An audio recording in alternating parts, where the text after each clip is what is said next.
Hey, Eli here, allspiritualplaces.com. In this video, we're going to talk about how to transform energies to work for yourself. And the prime example that I want to use for this is Mongolia and my travel experience to there. Mongolia used to be this savage place in terms of there's all these different tribes and they're feuding, they're fighting each other. And then Genghis Khan came and united them, got them all together, and then they conquered half the world. And it wasn't until his son stepped up that all of these modern shifts started to happen. Financing, with language, with societal structures and all that. But that's a completely different topic. If you want to know more than that, you'll have to research it. And Mongolia was this ravaging spot where the Mongols would ride place to place and conquer.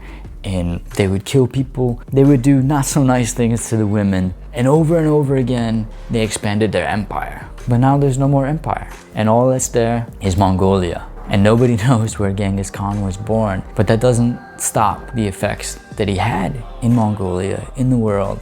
It doesn't stop what came about from there. And that doesn't stop what happens when you actually go there and you get to experience what it is now, when you get to be in those energies, to feel all of that. And it's not this war-torn, ravaging, savage place.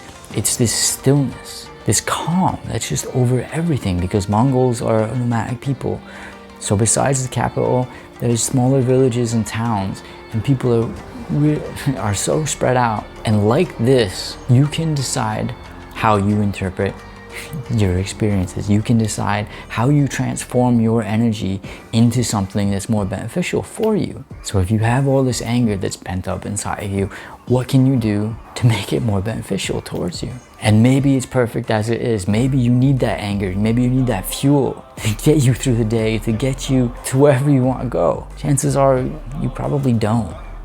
Chances are you can turn that into something more productive. You can use that to your advantage. And that's just by breathing into it. That's just by being present with it and showing yourself, these emotional bodies, that there is this stillness within that you can access at any point, and breathing through it. So you can finally have an angry-free day if you want. Or you can use your happiness to fuel you. You can use your happiness to accomplish the things you want. You can use your happiness to open and allow and receive all the things you want.